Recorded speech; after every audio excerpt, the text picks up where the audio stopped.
Welcome to RNS Bricks. Today we'll be reviewing the Lego Harry Potter Hogwarts Castle and Grounds, given set number 76419 with 2,660 pieces for ages 18 and up.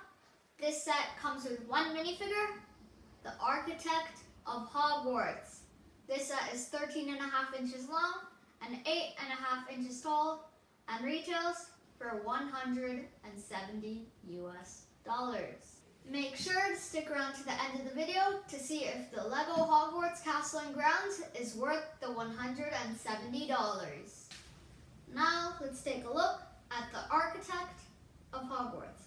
In his right hand, he's holding a miniature version of Hogwarts, and in his left hand, he's holding some sort of staff. All the printing on him is pretty good, but the one thing that I find a little bit tacky is the golden plate. This plate allows you to attach it to Hogwarts itself, one spot more centered and one spot more to the corner, but just don't put it on the castle at all.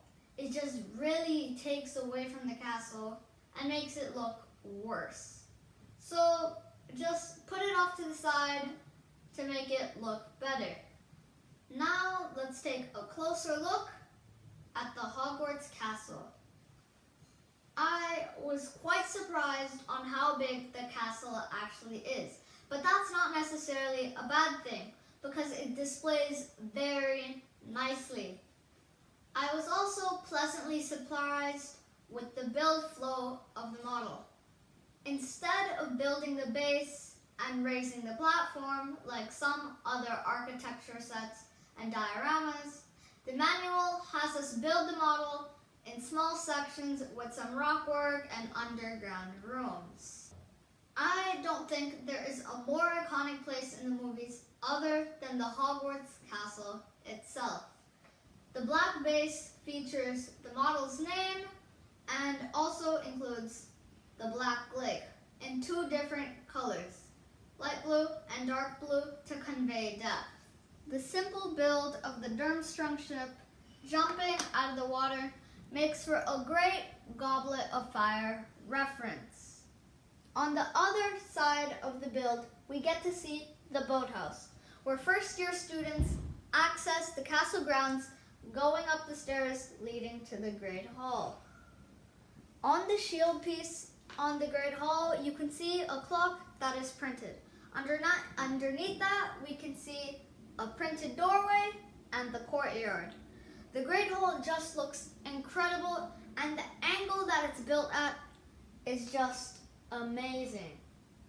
To the right of that, we have the Grand Tower. This is where we would find Dumbledore's office, but at this scale, it's just not possible.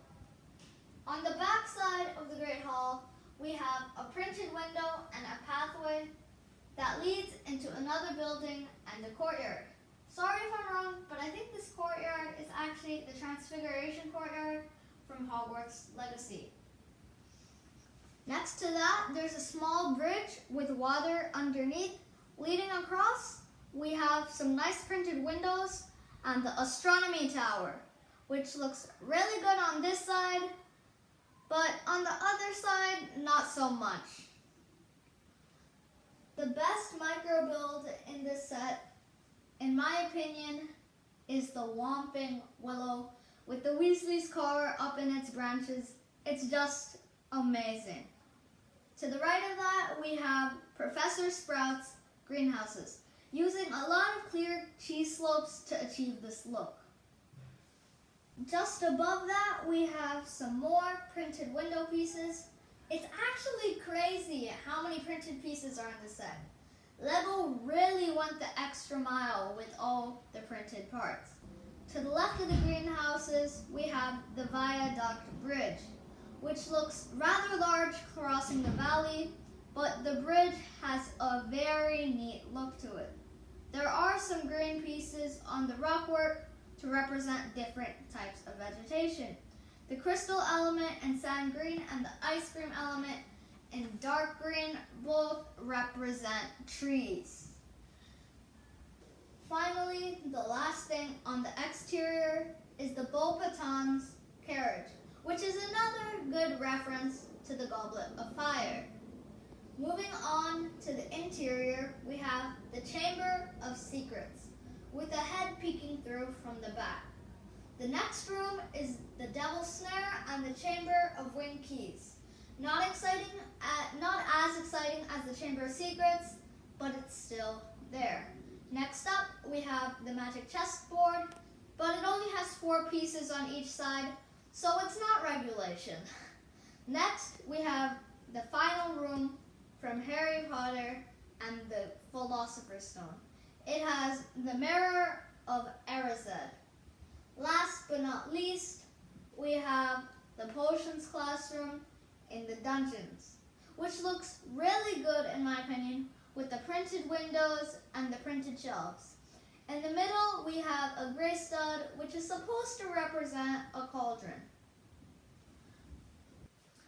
So is the Hogwarts Castle and grounds worth the money?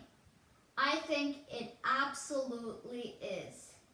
The minifigure, the Architect of Hogwarts, might not be the greatest, but it's still pretty good. And the Hogwarts Castle itself displays beautifully, and it's very accurate. And they also have a couple of Easter eggs, such as the Potions Classroom, and so on and so forth. Hope you enjoyed the video. Please subscribe and leave a comment saying whether or not you would like to see more Harry Potter content. And see you next time on RNX Bricks.